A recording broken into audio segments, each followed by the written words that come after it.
Hello, this is Solutions 103, and we're trying a new format here, and the reason is because my phone needs to be charging, so I had to plug it into the computer.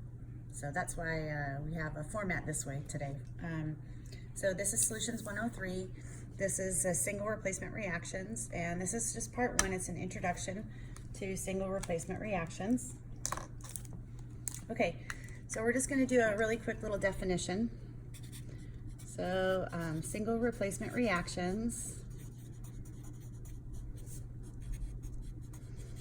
are reactions in which one substance replaces another in solution.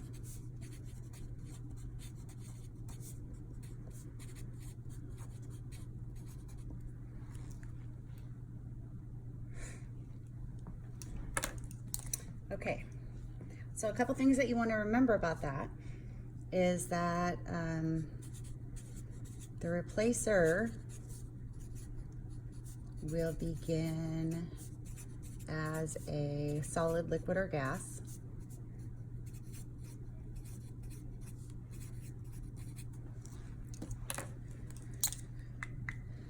And the replacee, if you will begin as an aqueous substance.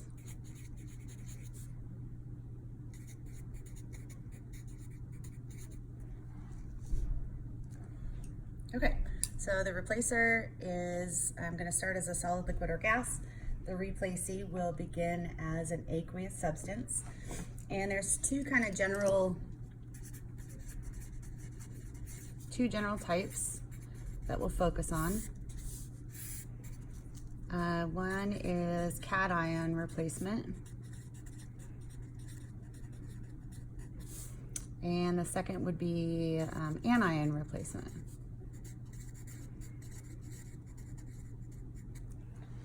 Okay, so for a cation replacement, we would start with substance A, which would be a solid, liquid, or a gas.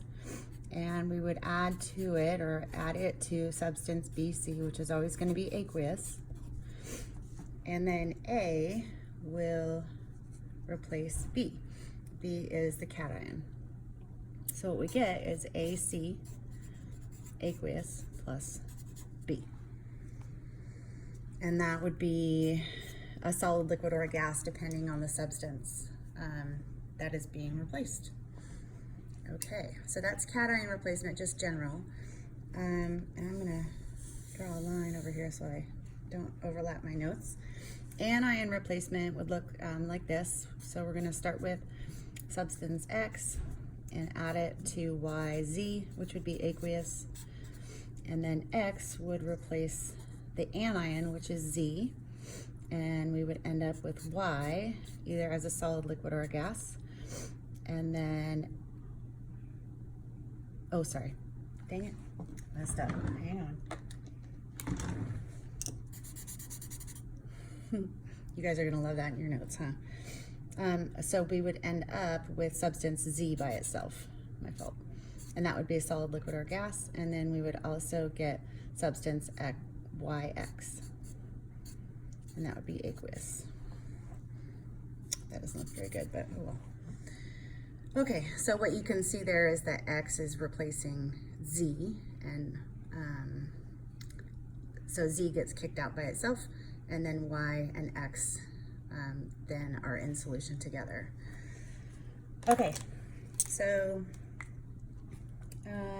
what else do I want to say here?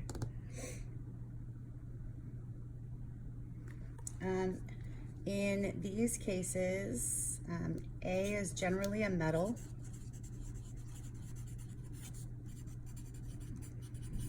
And in these cases, X is generally a nonmetal.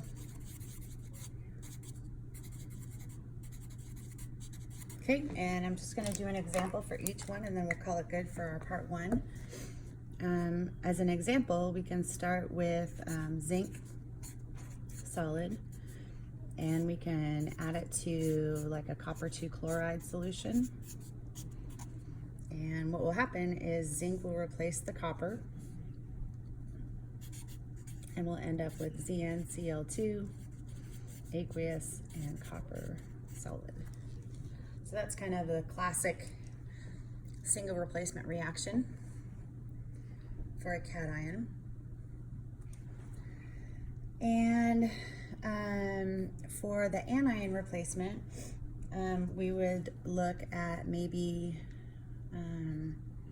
fluorine as a gas, and we put it together with potassium chloride aqueous. And so this fluorine is going to go after the chlorine. And what we'll get over here is KF, which would be our YX, aqueous.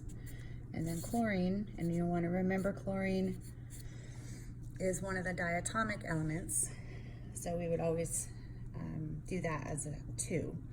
And then we would go back and balance with 2 here and a 2 here. So this is an example of an anion replacement. This is an example of a cation replacement. Both of these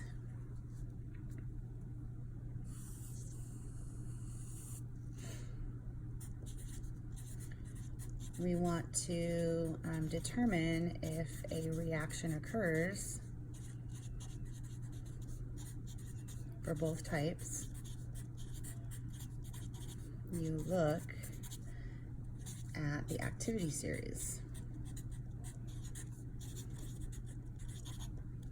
Okay, and the activity series is just a list of metals and nonmetals, and it shows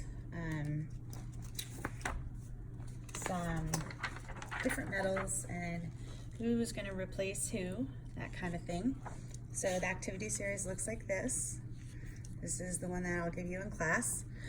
And the general rule is that if it's above, it will replace. And if it's below, it won't replace it. And we'll get into the hydrogens in our next set of notes. And then here are the nonmetals for the anions. Again, if it's above, it will replace. Oh, I'm videoing. Sorry. Oh, it will replace in solution. Okay, that's it for Solutions 103, Part 1. Thank you.